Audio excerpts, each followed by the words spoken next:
Magandang araw po sa inyong lahat. Ngayon naman po ay itatalakay ko ang pagsasaayos ng ipapaalam sa talumpati. Una ay ang paghahanda sa pagsulat, pangalawa ay aktwal na pagsulat, at ang panghuli ay pagre-revisa o pag-e-edit.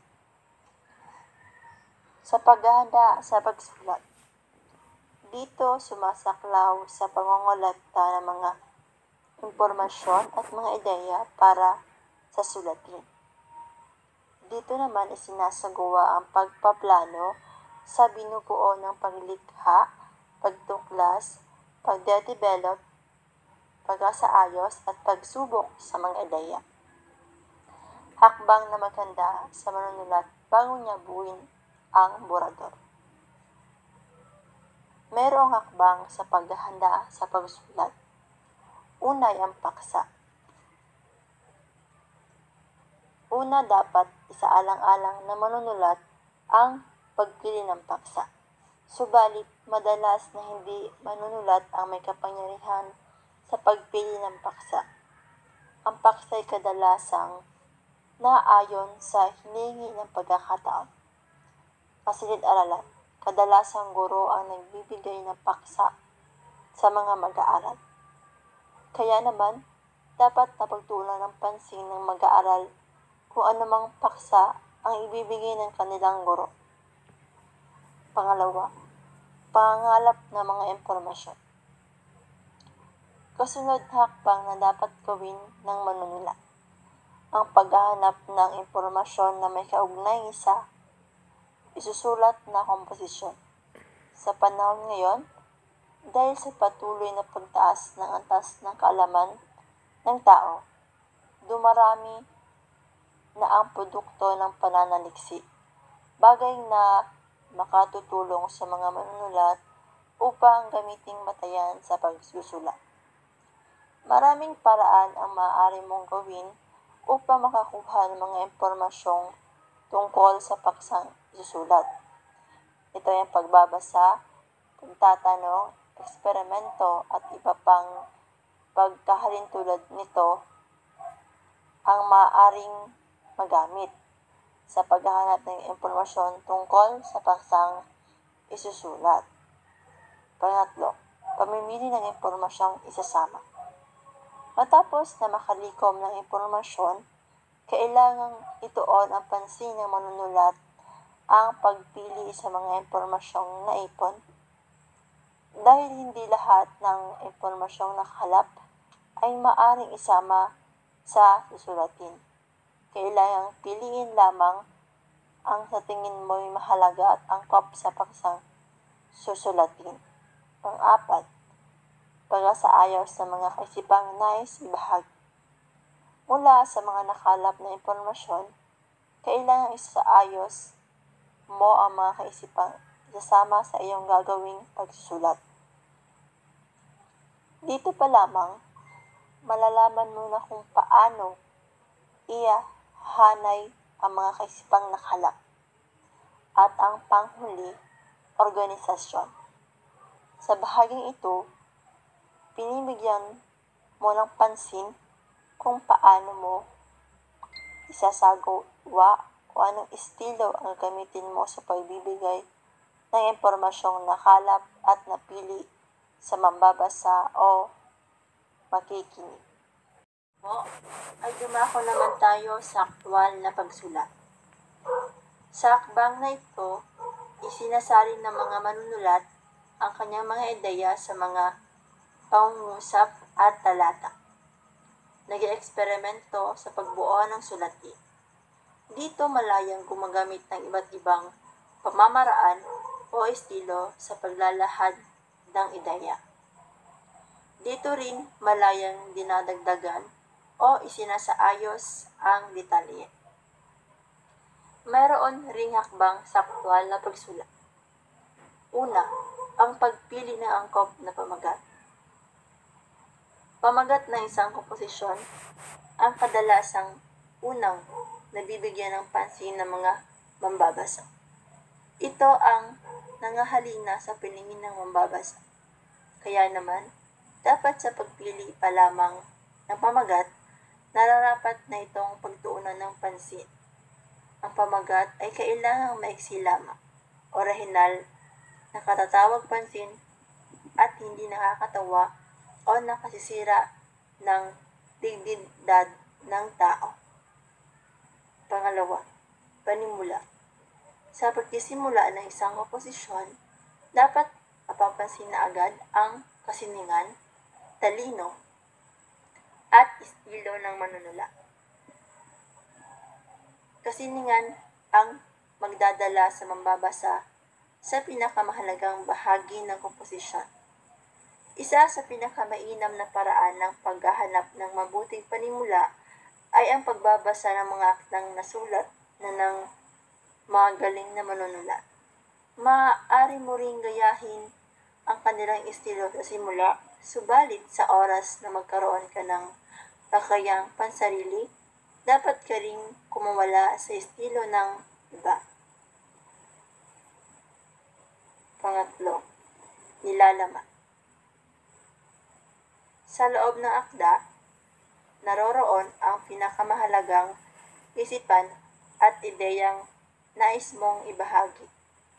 Dapat isipin ng manunulat na kaya tayo nagsusulat ay dahil mas nais tayong ibahagi at ang ibabahagi nating iyon ay nasa nilalaman ng ating akda o komposisyon. At ang panghuli ay ang pagwawakas. Hindi lamang sa tuldok dapat magwakas ang isang akdang pampanitikal. Kailangang bigyang pansin ang pagtatapos ng gagawin sa akda, dahil kung ang pamagat at panimula ang kumukuha ng interes ng mababasa, sa wakas naman, ito ang lumilikha ng impresyon o pangako sa mga mababasa na muling hanapin ang susunod mo paakda o komposisyon. Dumako naman po tayo sa panghuling pagsasaayos ng ipapaalam sa talumpati. Ito ay ang pagre-rebisa at pag-i-edit. Dito muling tinitingnan at pinag-iisipan upang tumutugma sa iniisip ng manunulat ang kanyang isinulat. Ang hakbang na ito ay mas nasasangkot sa maraming pagbabago sa nilalaban sa organisasyon ng mga ideya at sa istruktura ng mga pangungusap at talat. Dito maaari pang baguhin ang paksa, madagdagan ng mga detalye at muling isaayos. Meron namang hakbang sa pagre-rebisa at pag-i-edit. Una, ang pagbabasa. Basahin ang nabuong komposisyon o akda. Pakiramdaman mo sa iyong sarili kung maayos ba ang pagkakasulat mo o kaya isagawa mo ba ang layunin mo sa ginawa mong akda. Pangalawa, revisyon. Matapos mong basahin ang akda, bumuo ka ng desisyon kung nangangailangan ba ng revisyon ng akda mo. Sa revisyon, maaari mong bawasan ang mga kaisipang naisulat mo. Kung ito may sobra o hindi naman kaya'y bawasan kung sobra. Maaari mo ring baguhin ang pagkakahanin ng mga kaisipan o palitan ang estilo ng pagkakagawa ng akda. Ang revisyon ay ginagawa ng manunulat at hindi na editor. Pangatlo, editing. Kung wala kang editor, maaaring ikaw na rin mismo ang gumawa ng editing.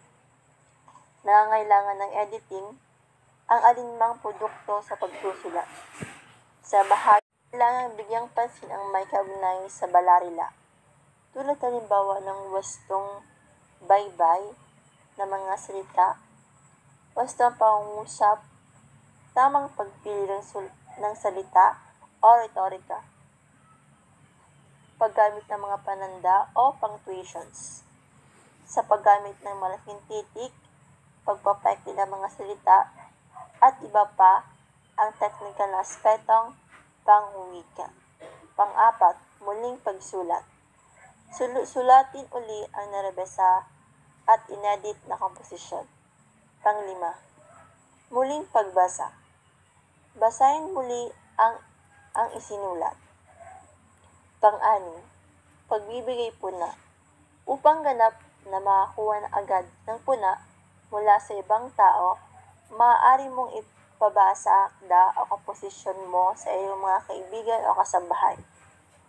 Makinig sa kanilang puna, tanggapin at pahalagahan ang anumang ibibigay na puna mula sa iyong isinulat. At ang panghuli ay ang publikasyon. Matapos na dumaan sa mahalagang proseso ng pagsulat ang akda mo, handa na ito sa publikasyon. Maaari mo namang ipasa sa iyong guro ang komposisyon mo o kaya na may ipabasa sa mas maraming tao. May tatlong bahagi o nilalaman ng talumpati. Una, panimula. Pangalawa, ang katawan o gitna, at ang panghuli, pamimitawan o wakas. Sa panimula, bahagi ng talumpati na may layuning hikayatin ang tagapakinig sa pamamagitan ng kawili-wiling panimula. Kadalasan ay gumagamit ng anekdota o di kaya nagpapatawa. Ang bahaging ito ay maaari ring overview ng magaganap na pananalita. Dito pumupuko ng atensyon ng isang tao. At sa bahaging ito naman, na maaari nating ihanda ang damdamin at isipan ng mga nakikinig sa paksang ating tatalakayin sa kanila. Sa panimula, may mga paraan na magagamit sa pambungad na talumpati.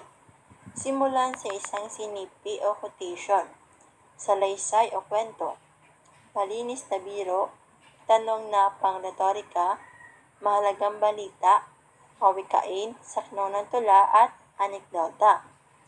Dito mahalagang alamin natin ang iba't ibang paraan ng pambungad ng talumpati, sapagkat ito ang magpapaganda sa magiging takbo ng iyong pagtatalumpati. Ang epektibo at magandang pambungad ay yaong makukuha ang interes ng mga manonood. Dahil mas maganda na sa una pagtapon mo pa lang ng pahayag ay makuha mo na agad ang kanilang atensyon, kaya ang aking mga binanggit ay dapat na isaalang-alang natin dahil itong paraan ang magbibigay ng kakaibang panlasa sa gagawin nating talumpati. Dumako naman po tayo sa katawan o gitna. Sa bahaging ito, nagpapaliwanag ng gusto tungkol sa paksa. Narito ang mga mahalagang detalye ng kanyang paksa o talumpati. Ito ang pinakamahalagang bahagi ng talumpati. Ang mga salitang ginagamit ay maayos at malinaw. Naglalahad ng mga saliksik, patunay o dokumento sa mga katwirang nabanggit. At dapat itong magtala ng kawastuhan, kalinawan at pang-akit. Ang katawan ay siyang pinakakaluluwa ng talumpati. Dito rin tinatalakay ang paksa na nais ipabatid ng nagtatalumpati. Ang huling bahagi na nilalaman ng talumpati ay pamimitawan o wakas. Ang pagwawakas ang pinakasuktol ng buod ng isang talumpati. Dito nakalahad ang pinakamalakas na katibayan, paniniwala at katwiran upang makikayat ng pagkilos sa mga tao ayon sa layunin ng talumpati. Yun lamang po ang aking ulat at maraming salamat po sa pakikinig.